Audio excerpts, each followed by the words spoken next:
Welcome back to Beautiful Work, Beautiful Life with Laurel and Laurel. We're so glad you're here with us. And we hope today's topic is going to support you, especially if you're feeling a little overwhelmed or burned out in your life, because that is what we're talking about today. Hi, Laurel. How are you? I'm well. How are you today? I'm doing well, and I'm happy to say that I am not burnt out and I'm not in overwhelm, and that I have come very close to those things, but thankfully have avoided them. So we're going to talk about that as well today, too, for our listeners.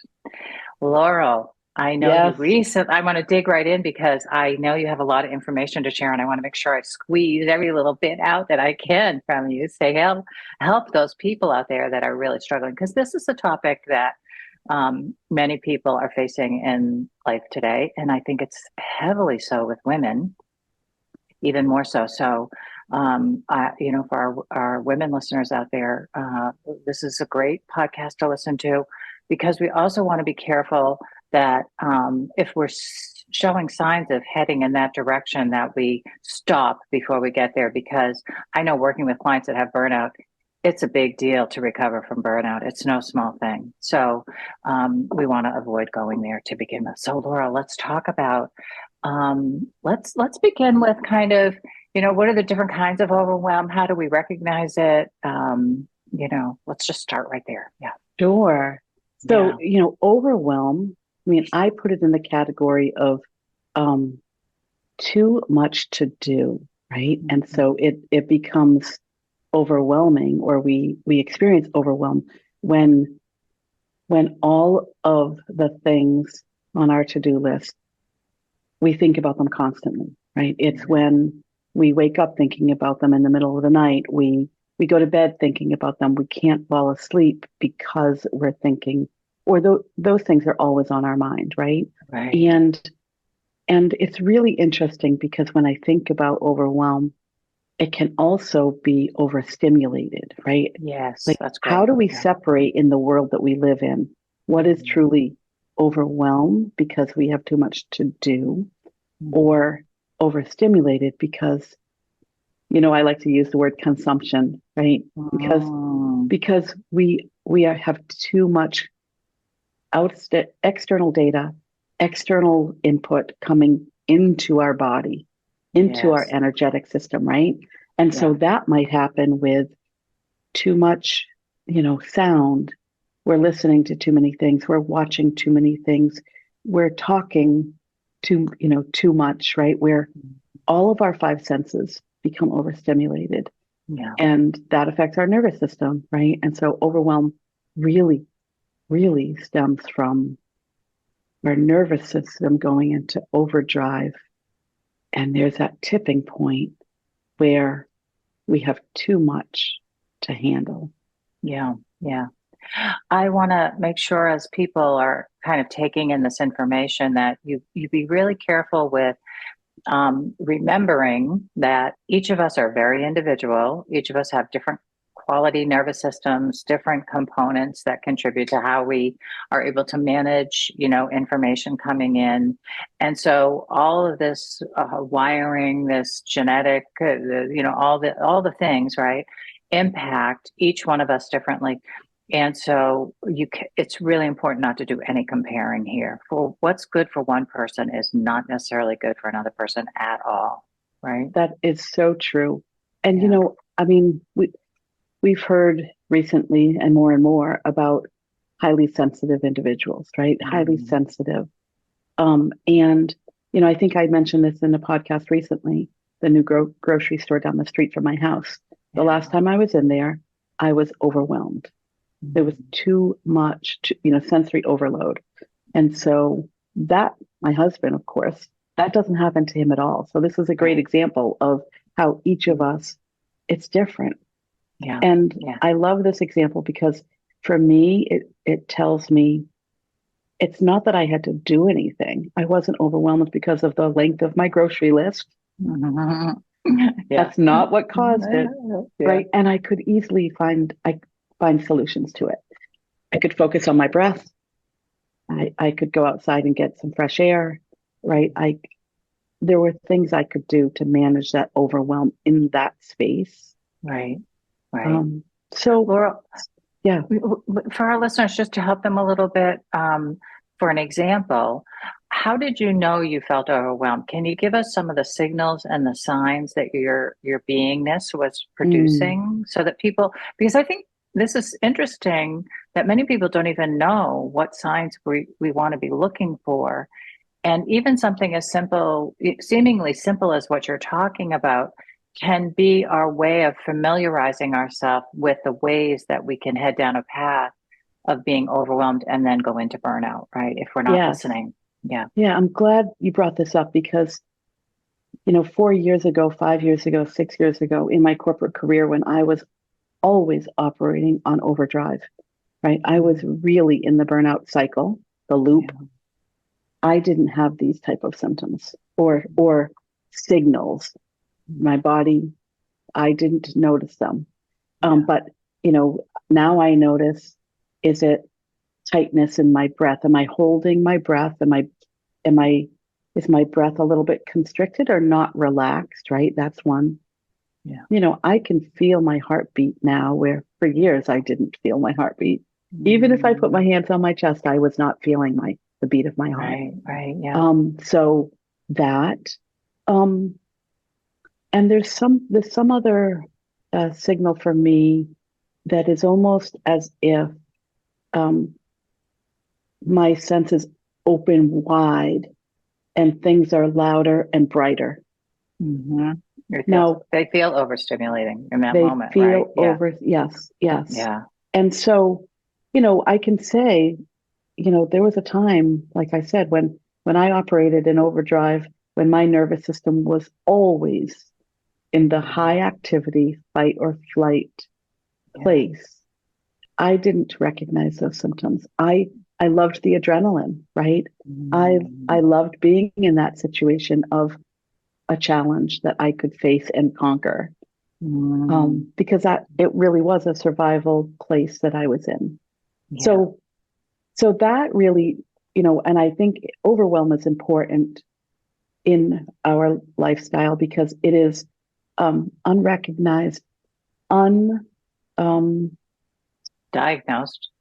yeah, I undiagnosed, mean, it really could be a right, right, diagnosis if we were going over, to do it well. right, Yeah. right, Yeah. unrecognized overwhelm um, and continuous overwhelm, Right. right? That leads eventually to burnout, like Right. unresolved overwhelm that leads to burnout. Yes, yes. And I think, if we just consider the natural rhythm of humans, our natural rhythm is wake, do some activities, sleep, wake, do some activity. Like there's a rest period in between every active period.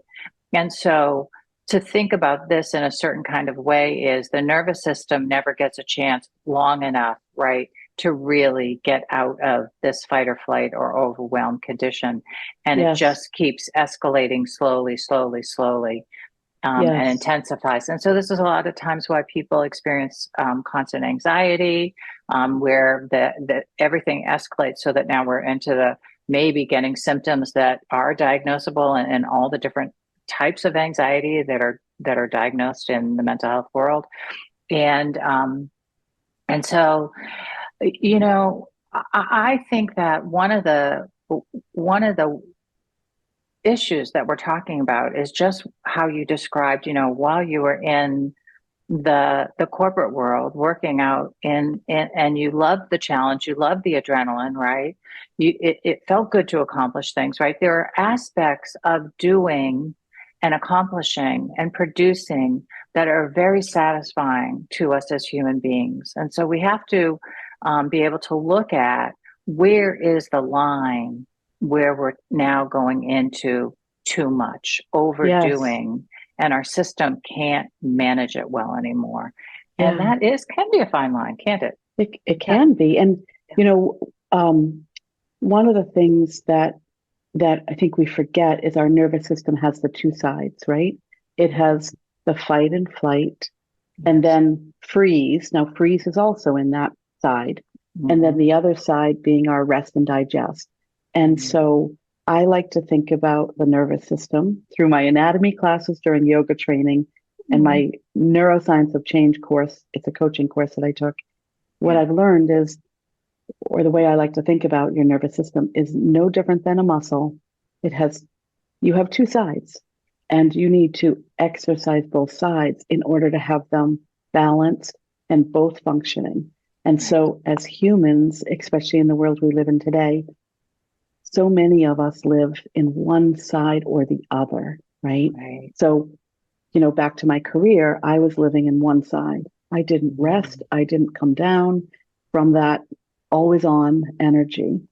I Right. didn't know how to rest. I mean, even when I had my surgery and I knew I was going to be out of work for 8 weeks, I said to my surgeon, I can't be out of work for 8 weeks. What will I do? I only need 4 weeks. I only. And he said, you're going to rest. And I said, that chance. I don't rest well. Right. Yeah, Um, yeah, right. you know, Thankfully my body after surgery needed rest and I gave into that. I was out of work for Good, 9 weeks. And I good, think good. being out of Yeah, work for 9 weeks led me to realize where I had been living, right? And right. so let's talk one second about the fight, flight, or freeze. The Mhm. freeze happens when we perceive the threat to be so great, we freeze. Mhm. We're stuck, we procrastinate, we withdraw. And when you think about the anxiety side, there's also that depression side, right? Right. There's the apathy side, there's the uncaring and giving up side. That is all, that's what happens. Yeah, Freezing is is not part of the rest and digest side. correct. It is the body's, it is one of the body's mechanism to alert us that we're in trouble, right? That's right. And we have to figure out how to proceed here. And Yeah. I think that that's one of the things about fight or flight, right? Fight or flight or freeze, the stages are our body's signals trying to help us navigate life so that we don't end up with real danger, right? Yes. And if we use this metaphorically, the nervous system, when it keeps getting overwhelmed, and when the body physically is constricted all the time from being in this state of go go go go go go go, right, and intensity, then we are putting ourselves in that danger zone of greater illness. And we know this now. There's enough data and research and medical research. Thankfully, they've looked at stress and all the things that we're talking about long enough now that we collected a body of data that says, yes, this is problematic. I know that many of the people that I've worked with that have chronic uh, illnesses that can't be diagnosed through Western medicine or aren't well diagnosed through Western medicine, a lot of them lead back to this sense of overwhelm or burnout or chronic stress or inability, right, to really come into a deep resting state in the body. Yes. And Yeah. I want to talk about that because, but one thought that just came through before we talk Mm, about how to break that chronic stress cycle. yeah. One of the thoughts I had was like, I just lost Mm. They'll it. come back. It will come back. Um, yes, I lost it. So let's go Yeah. there. How to Yeah. break the stress cycle, right? Good. Good. Because we need to break the stress cycle every day because we experience stressors every day. It could Right. be an experience in the grocery store. It could be a traffic jam. It could be a messy house, Yeah. whatever it Right. might be, Right. Yeah. right? Yeah. And how do we break that? Because we want to break the stress cycle so it doesn't become chronic, right? Mhm. And so the Yes. ways to break the stress cycle, and this I would put in the burnout prevention, also Mhm. burnout recovery, because as you said, it takes a long time to recover, but Yeah. there are things you can do. Um, Movement is Yeah. top on the list, right? Top of the list. Yep. Um, and so moving for 5 minutes a day if you need to. It's activity, it's dancing, it's jumping, it's walking, it's anything that Yeah. you do that you're exerting yourself in movement. Yeah. Um, Affection Mhm. is, and one of the books on burnout I read talked about the 6 minute kiss. And I thought, oh my Ah, gosh, ooh. Woo! 6 minutes. Yeah. Takes you Set the back to high school, timer. doesn't it? Yeah. Yeah. So, but affection, and Yeah. this is what we know just from those of us who have pets. Cuddling with a dog or a cat really changes your heartbeat. It changes your breath. Yeah. So affection, movement, play, laughter, right? Yeah. Laughter. And when I think about bringing more laughter into our lives, there's an awful lot that is not funny in the world we live in. Yeah. So what do Yeah. I do when I need laughter? A good I Love Lucy clip, right? Yeah. I Yeah. mean, you know, Yep. Right. one of the And things YouTube has got so much stuff out there. It's so easy to completely, grab one up. Yeah. right? Even reels, even, Yeah. TikTok, there are, there's an entire generation. I have a daughter in this generation who loves to watch funny toddler reels or Right. or Right. or and it makes her laugh. Yeah. Um, Yeah. so find those ways to get movement, Yeah. bring affection into your daily life, laughter into your daily life, some play. Time in Mm, nature is also a huge um, way to break the stress cycle yeah. because it time in nature reminds us that we're connected to something bigger than ourselves. And Yes. so Yes. when you experience that, it does, at least for me, makes me feel like I am one small part of this universe and manage my I can manage myself with the help of others. Yes. I love I want to pause on the time in nature because it's interesting. We often have, the news kind of scrolling around in the morning, while I'm exercising and they on the one of the things they had as a quick news thing that I passed by was they were saying how walking in nature can reduce stress, and I was like, wow, this is news. This is news. But it is news. I mean, for some people it really is news. And um not only just spending time in nature, is it all the things that you talked about, but energetically, I always feel like when I'm walking with my feet outdoors on the ground, I am attuning to the slower heartbeat of the great mother that we live on, right? So Yes. I am literally taking my faster heartbeat or whatever energy, that I have like gathered, right? And I'm allowing it to disperse and I'm allowing myself to settle down into a slower rhythm and get connected energetically. And we know if you go outside with bare feet and you're right on the ground, not on the pavement, but right on the ground, right? That you also tap into that magnetic field and it helps you literally your body begin to reset electronically and magnetically to its own balance. Yes, It's a very restorative practice. it Yeah. really is.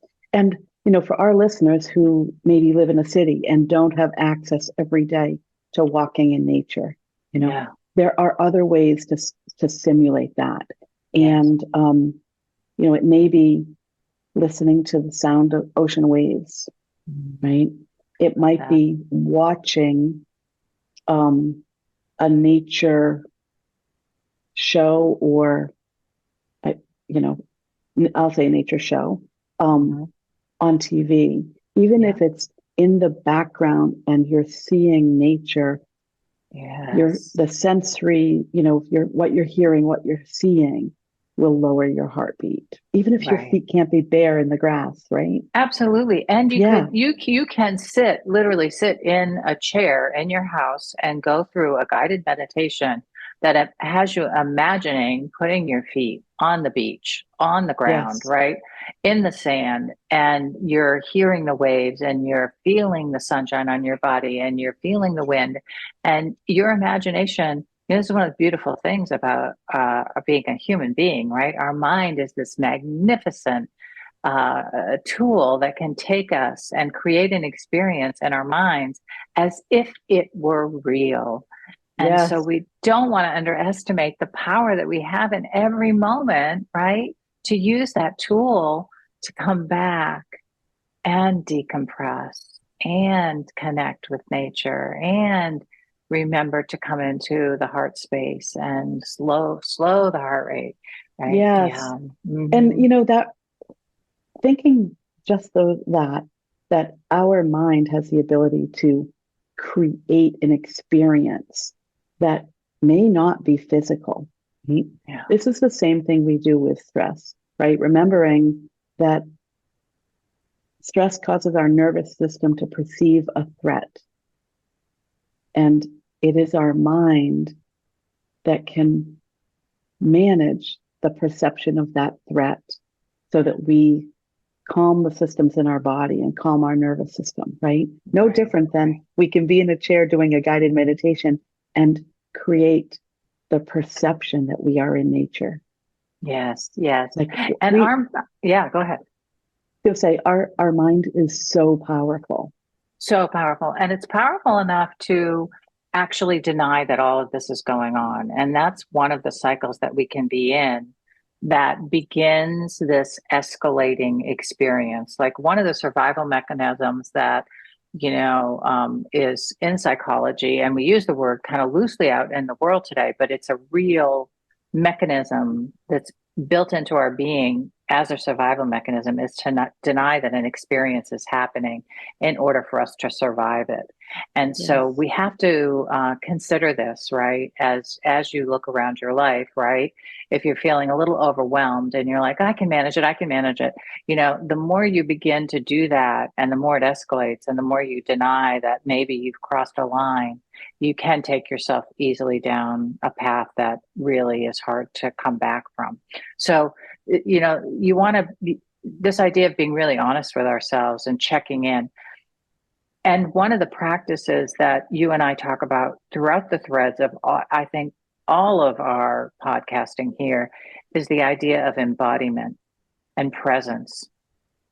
And one of the keys to being able to identify for yourself whether you're heading to burnout or are in overwhelm is to come in and be fully present in your body so that you can hear, acknowledge, and respond to the signals that are being given from your body. You talked about being in the store, right? The feeling overstimulated, the fluttering of the chest, the tightening of the gut, the shoulders rising up, feeling like you're pulling away from something. Like these are all signals from the body that are trying to get your attention to tell you, beware, watch out, something's going on here, Yes. right? Yeah. Yes.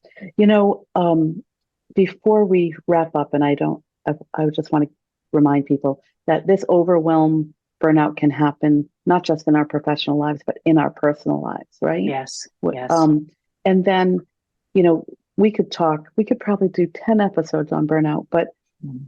overwhelm is only one type of burnout. Um, Underwhelm is another. Right. When when you are, I like to put this in the bored category, but underwhelm is really beyond bored. And Mm. it happens a lot in the workplace. It can happen at home as well, but in the workplace when your gifts and talents aren't being used, when you're not given opportunities to challenge yourself or to perform at a level that you're gifted for, Yeah. right? Yeah. And we see that happen a lot. Um, and that can happen at home as well. If you don't have a place for your gifts and talents in your personal life, Mm. we can see that underwhelm happening, starting to think that this is it. There's nothing more than this. And then the third type is it's tied to not being recognized and valued. And so I know in the workplace this feels very egotistic, not being valued or not being recognized, but this really ties to our human need for belonging, right? And purpose.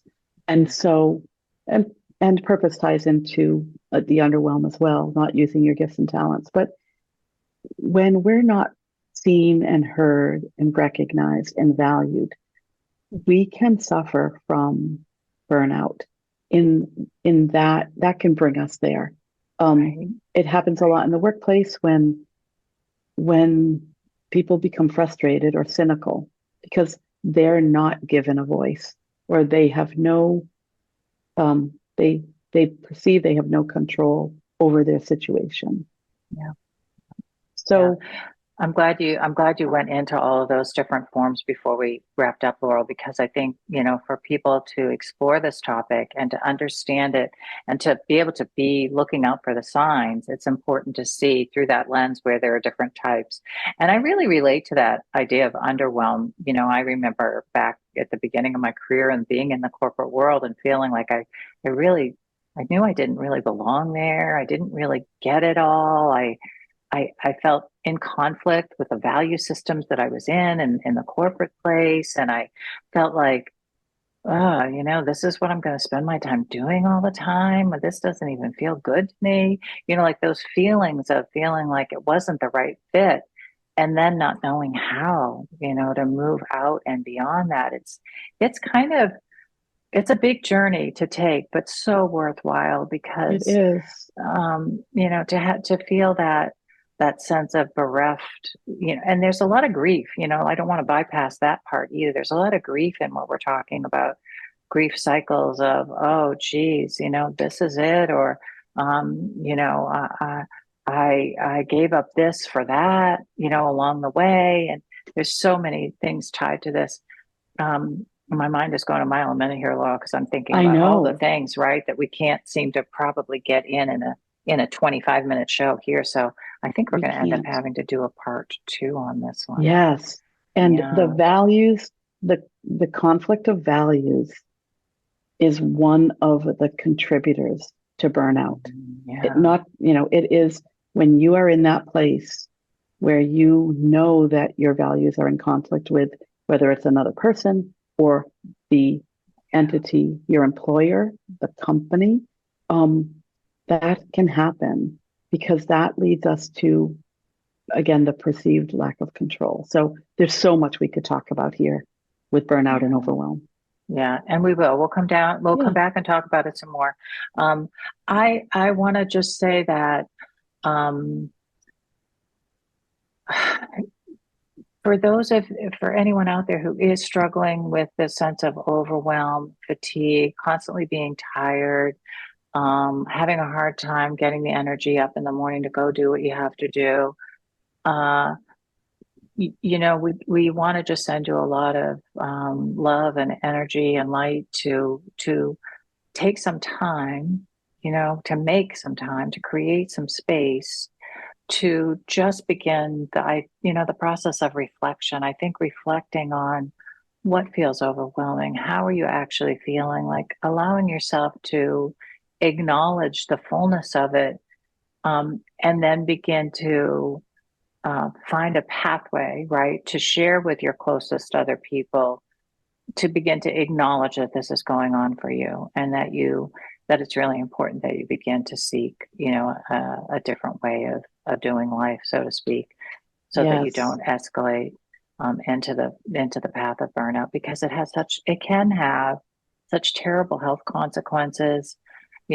Oftentimes I've seen it lead to accidents for people because they're not paying attention. Their retention. There's just so many things that can happen that later we go, oh my gosh, if I'd only changed before that happened, right? Yeah.